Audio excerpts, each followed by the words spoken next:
Hello student, welcome to Daffodils online classes. आज का हमारा टॉपिक है द्वंद्व समास। द्वंद्व समासे परस्परम साकांक्षयो पदयो मध्ये च आगच्छति। सबसे पहले बात करते हैं कि द्वंद्व समास होता क्या है। कि द्वंद्व समास में परस्पर, परस्परम मतलब परस्पर या आपस में, साकांक्षयो यानी सह अभिप्राय।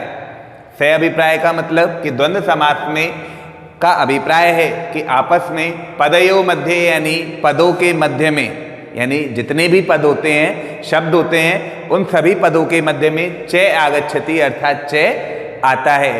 तो द्वंद्व समास में परस्पर सह अभिप्राय पदों के मध्य में च आता है। अतएव यानी इसलिए द्वंद्व समास है, यानी द्वंद्व समास उभय पदार्थ प्रधान है, मीन्स उभय पदार्थ प्रधान भवति यानी होता है। इसलिए द्वंद्व समास उभय पदार्थ प्रधान होता है। उभय पदार्थ मतलब दो पद।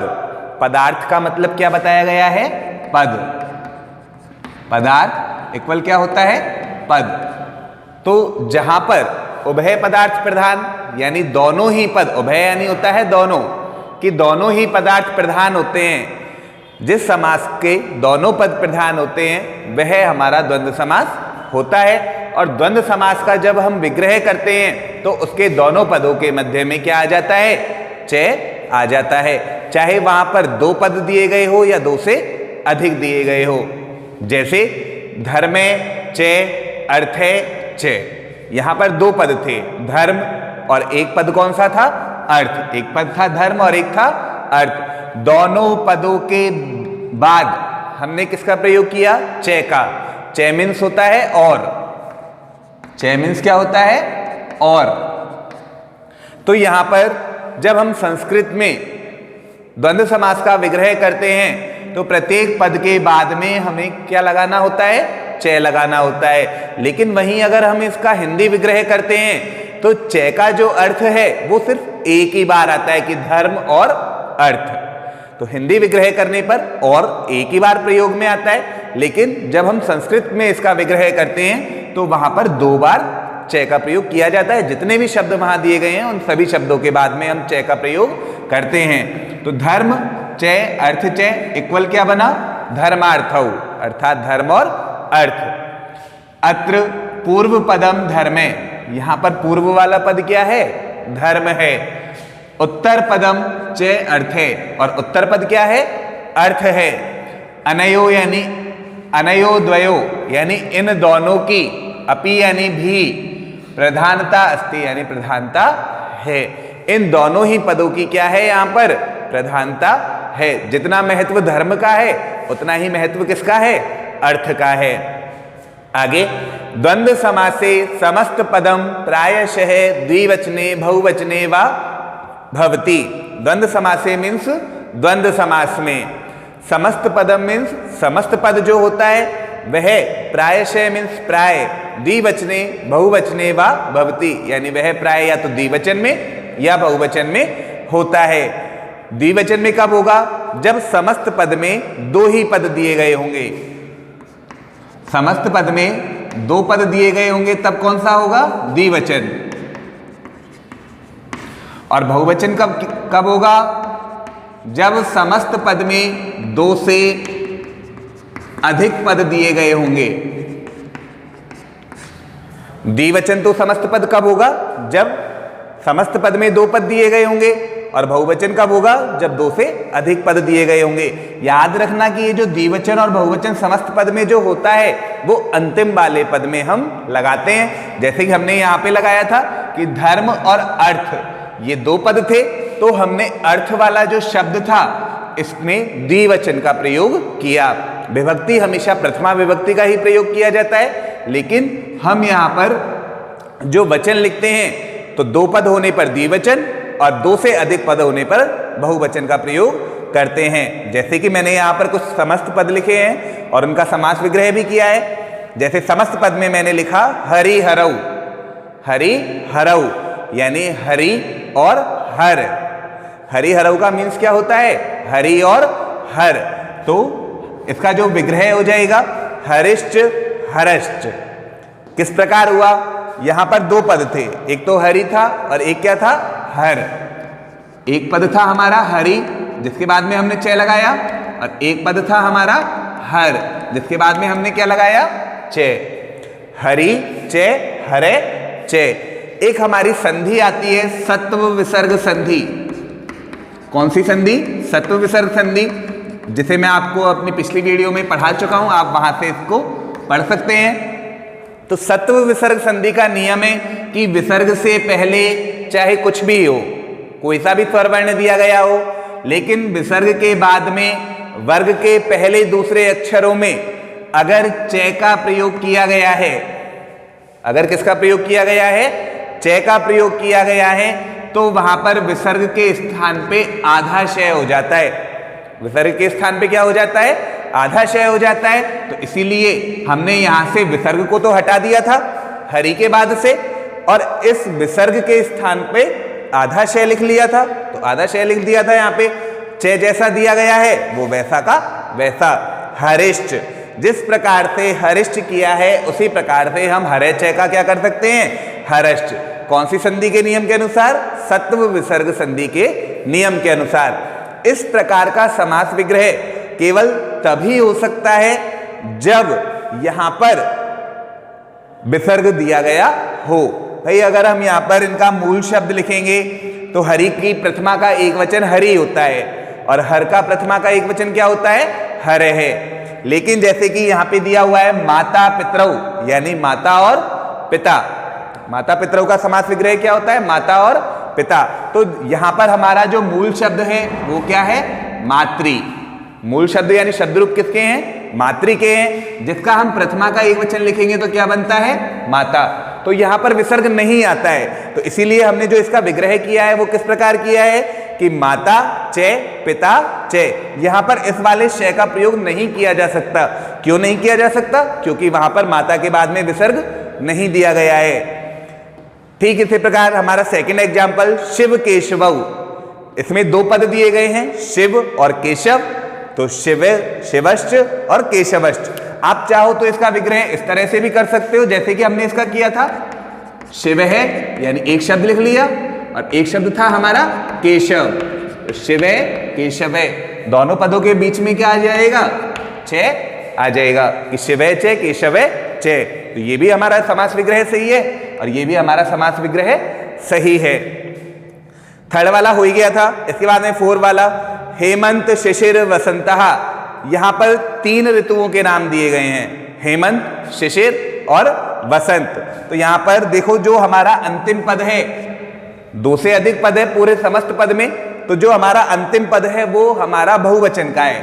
अंतिम पद कौन से वचन का है, बहुवचन का। जबकि ऊपर के जो तीन एग्जाम्पल थे इसमें जो हमारा अंतिम पद था वो कौन से वचन का था, द्विवचन का। क्यों, क्योंकि इसमें हमारे दो पद दिए गए हैं। जैसा कि फोर वाला हेमंत शिशिर बसंत, तो हमने तीन शब्द लिख लिए, हेमंत शिशिर बसंत, और तीनों के बाद में किसका प्रयोग कर दिया, चे का। लेकिन इनसे पहले क्या दिया हुआ है, शय दिया गया है।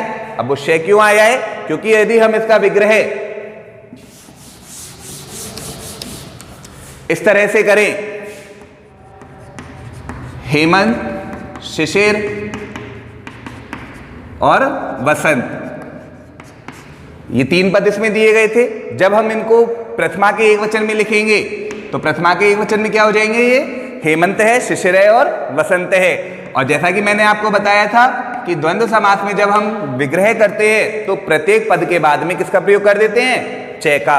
अब सत्व विसर्ग संधि के नियम के अनुसार विसर्ग के स्थान पर क्या आ जाएगा, शय आ जाएगा। तो इसीलिए हमने यहां पर किसका प्रयोग किया है, शय का। अंतिम जो दिया हुआ है भ्रातरौ, भ्रातरौ यानी होता है भाई और बहन। इसके अंदर एक ही पद दिया गया है।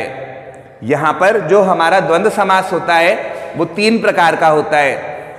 द्वंद्व समास जो होता है वो हमारा तीन प्रकार का होता है, जिसमें से पहला आता है हमारा इतरेतर द्वंद्व। पहला कौन सा आता है, इतरेतर द्वंद्व। सेकंड आता है हमारा एक शेष द्वंद्व, और थर्ड वाला आता है हमारा समाहार द्वंद्व। तो जहां पर दो पद या दो से अधिक पद दिए गए हो वो हमारे इतरेतर द्वंद के अंदर आते हैं, जैसा कि इन पहले, दूसरे, तीसरे और फोर्थ चारों एग्जाम्पलों में दिया गया था कि यहाँ पर दो या दो से अधिक पद दिए गए हैं, इसीलिए वो कौन से द्वंद्व समास में आते हैं? इतरेतर द्वंद्व समास में आते हैं। जहां पर एक ही शब्द में दो या दो से अधिक शब्द दिए गए हो, एक ही शब्द हो और एक ही शब्द में दो या दो से अधिक पद दिए गए हो, तो वो हमारा एक शेष द्वंद्व होता है। और जिसमें समाहार अर्थात समूह के बारे में बताया गया हो वो हमारा समाहार द्वंद्व समास होता है। जैसा कि यहाँ पे दिया हुआ है भ्रातृ, पद एक ही है लेकिन उसके अंदर दो शब्द है। भ्रातृ कहा जाता है भाई और बहन के लिए, तो भाई की संस्कृत क्या होती है? भ्राता, और बहन की संस्कृत क्या होती है? स्वसा। तो भ्राता चे स्वसा चे, इसीलिए भ्रातृ का जो समास विग्रह होगा वो क्या हो जाएगा? भ्राता चे स्वसा चे। इसके बाद में द्वंद्व समास में जो मैंने आपको थर्ड वाला बताया था, समाहार द्वंद्व समास। समाहार द्वंद्व समास का नियम थोड़ा डिफरेंट है कि समाहार अर्थात समूह, इत्यस्य अर्थे यानी इस अर्थ में द्वंद्व समासस्य यानी द्वंद्व समास का प्रायेण यानी प्राय जो प्रयोग होता है वो नपुंसक लिंग के एक वचन में होता है। कहने का मतलब कि द्वंद्व समास में समाहार इस अर्थ में भी प्रयोग किया जाता है, लेकिन इससे जो समस्त पद बनता है वो समस्त पद हमारे नपुंसक लिंग के एक वचन में प्रयोग होता है। जबकि हमने जो पहले पढ़ा था वो द्विवचन में था, जो हमने पहले पढ़ा था वहां पर जो हमारा जो समस्त पद का अंतिम पद था वो द्विवचन या बहुवचन का था, लेकिन जो हमारा समाहार वाला जो द्वंद्व समास है उसमें जो समस्त पद का अंतिम पद है वो हमारे नपुंसक लिंग के एक वचन का होता है। एग्जाम्पल के तौर पे जैसे हमने लिखा पाणी पादम, पाणी यानी जानते हो आप हाथ होता है और पादम यानी आप जानते हो पैर होता है, कि हाथ और पैरों का समूह, हाथ और पैरों का समूह या समाहार। समूह या समाहार का प्रयोग द्विगु समास के अंदर भी किया जाता है, लेकिन द्विगु समास का जो पहला वाला पद होता है वो संख्या वाला होता है। उसका जो नियम है वो है संख्या पूर्वो द्विगु, यानी जिसके पूर्व में संख्या दी गई हो वहां पर हमारा द्विगु समास होता है। लेकिन यहाँ ऐसा नहीं है, यहाँ पर दोनों पद प्रधान है, हाथ और पैर। इसी के अकॉर्डिंग हम क्या करते हैं? इनका विग्रह करते हैं। हाथ, आप जानते हो मानव के शरीर पर दो हाथ होते हैं और पैर भी कितने होते हैं? दो ही होते हैं। तो हाथ और पैर इनका समाहार, तो हाथ, इसीलिए हमने पाणी का यहाँ पर क्या लिखा है? प्रथमा विभक्ति का द्विवचन। ये जो है वो प्रथमा विभक्ति का कौन सा वचन है? द्विवचन है, क्योंकि हाथ दो होते हैं, हाथों का और पैरों का क्या बनाया है? समूह बनाया है। और पादम इस शब्द का भी हमने क्या लिखा है? द्विवचन ही लिखा है, तभी तो जाके ये बनेगा एशाम। यहां पर बच्चों देखो दो चीजों का प्रयोग किया जाता है, एशाम और अनयो। एशाम का प्रयोग तब किया जाता है जब हमारे जो ये शब्द हैं वो दो से अधिक हो। दो इधर हो गए, दो इधर हो गए, कुल हो गए चार। कुल कितने हो गए? चार। दो हाथ और दो पैर, द्विवचन और द्विवचन मिला के हमने कितने शब्द बना दिए? एक तरह से चार। तो जो दो से ज्यादा हो गए उसके लिए हम किसका प्रयोग करते हैं? एशाम का, यानी बहुवचन का प्रयोग करते हैं। तो हाथ और पैरों का एशाम समाहार है, यानी इन सब का समाहार। ठीक इसी तरह से शिरोग्रीवम, शिरोग्रीवम अर्थात सिर और गर्दन। सिर है यानी होता है सिर और ग्रीवा यानी होता है गर्दन। ग्रीवम का जो मूल शब्द है वो क्या है? ग्रीवा। तो यहां पे हमने शिरश्च लिख लिया। शिरश्च किसके अकॉर्डिंग किया था? सत्व विसर्ग संधि के अनुसार। ग्रीवम, ग्रीवम का मूल शब्द है ग्रीवा, और जब हम इसका प्रथमा का एक वचन लिखते हैं तो ग्रीवा ही लिखते हैं, और उसमें क्या है? विसर्ग नहीं आता है। तो इसीलिए हमने यहाँ पे ग्रीवाश्च नहीं किया था। क्या लिखा था? ग्रीवा चे। अब यहाँ पे सिर और गर्दन दोनों एक एक ही होती है, दो ही पद है हमारे, और जब दो ही पद है तो उसके लिए हमने क्या लिखा? अनयो, कि शिरश्च ग्रीवा चे अनयो समाहार है, यानी इन दोनों का समाहार या समूह। थर्ड वाला छत्र उपानहम। उपानहम इसका जो मूल शब्द है वो है उपानत। मूल शब्द क्या है? उपानत। और उपानत का मतलब होता है जूता। उपानत का मतलब क्या होता है? जूता। और छत्र का मतलब छत्र ही होता है कि छत्रम चे उपानत चे, जूता और छत्र, ये भी दो ही चीजें हुई। एक तरफ तो हो गया हमारा छत्र और एक तरफ क्या हो गया? जूता। दोनों पदों के बाद में हमने किसका प्रयोग कर लिया? चे का, कि छत्रम चे उपानत चे। अनयो क्यों लगाया?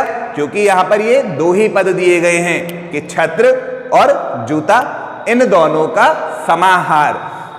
समाहार वाले उदाहरणों को पहचानेंगे कैसे? समाहार वाले उदाहरणों को पहचानने का सिंपल सा तरीका है कि समाहार वाला जो समस्त पद है उसमें पहली चीज तो संख्या वाला शब्द नहीं होगा, क्योंकि संख्या वाला होगा तो वो किस में चला जाएगा? द्विगु समास में चला जाएगा।